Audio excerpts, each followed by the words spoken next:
हरे कृष्ण पवित्र कार्तिक महात्म्यु केतोटी धाड़ी शुणु।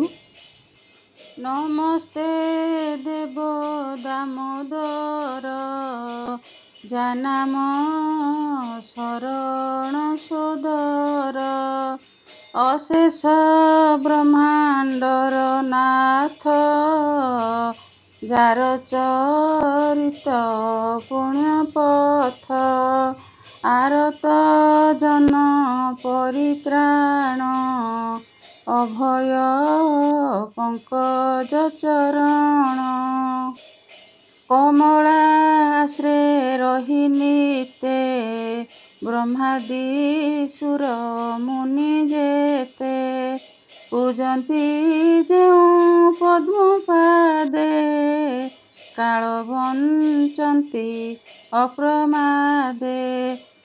जय श्री जगन्नाथ, जय श्री कृष्ण। समस्त को पवित्र कार्तिक मासर शुभेच्छा एवं शुभकामना। प्रभु श्री श्री जगन्नाथ महाप्रभु समस्त को कुशल मंगल रखि से समग्र विश्वर मंगल करंतु एतिकी प्रार्थना करी श्री जगन्नाथ चरणार बिंदरे। आज मु कहि कार्तिक मास विष्णुंकर प्रिय मास कहीं ना कार्तिक मासरे माने शिव पुराण मध्य पढ़ा जाए, शिव को मध्य आराधना करा जाए, विष्णु को पुणी आराधना करा जाए, श्री जगन्नाथ को आराधना करा जाए, हविष पुणी करती माने श्रीक्षेत्र रे हविष्याली माने हरि एवं हरंकर माने मास हेउछि कार्तिक मास। किंतु मु आज कहबी विष्णुंकर प्रिय मास कहीं एही कार्तिक मास। तापरे हाँ एही कार्तिक मासरे सोमवार व्रत मध्य रखती, शिवं को पूजा करा जाए, शिवं को उद्देश्य रे एही सोमवार व्रत रखती। तो आज चलतु जानिबा विष्णुंकर प्रिय कहीं, केवल मु विष्णुंकर प्रिय मास कहीं ता ऊपर किछि कहबी। ताहले आसंतु जानिबा कार्तिक मासरे कुमार कार्तिकेयंकर जन्म, तेणुकरी तांकर नाम अनुसार कार्तिकेयंकर नाम अनुसार कार्तिक मासर नामकरण एपरी होइछि ताहा मध्ये आमे जानिले।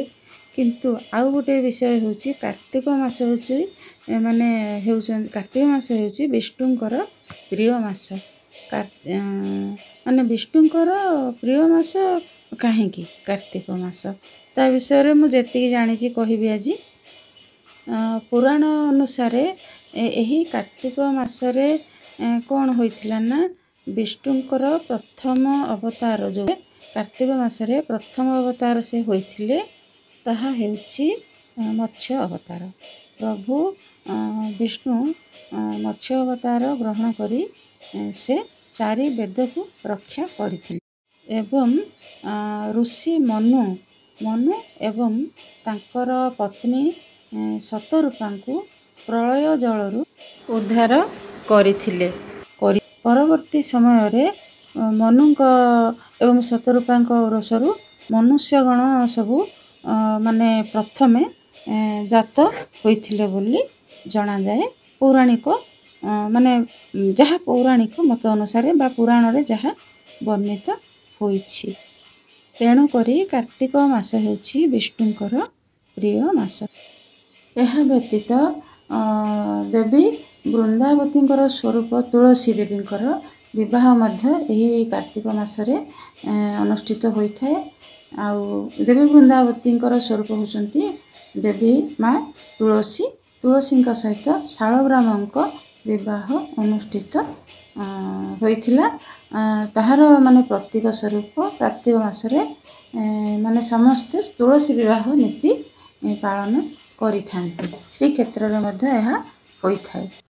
एही सबु क्षेत्र रो देखिले समस्त दृष्टिकोण देखिले कार्तिक मास हेउछि विष्णुंकर प्रिय मास। आ जो माने भी हविष करती प्रभु विष्णु को माने विष्णु को पूजा अर्चना करती, माने श्री कृष्ण को पूजा अर्चना करती, राधा दामोदर को पूजा अर्चना करती। यह छड़ा श्री जगन्नाथ बलभद्र माँ सुभद्रा को मध्य पूजा अर्चना करती।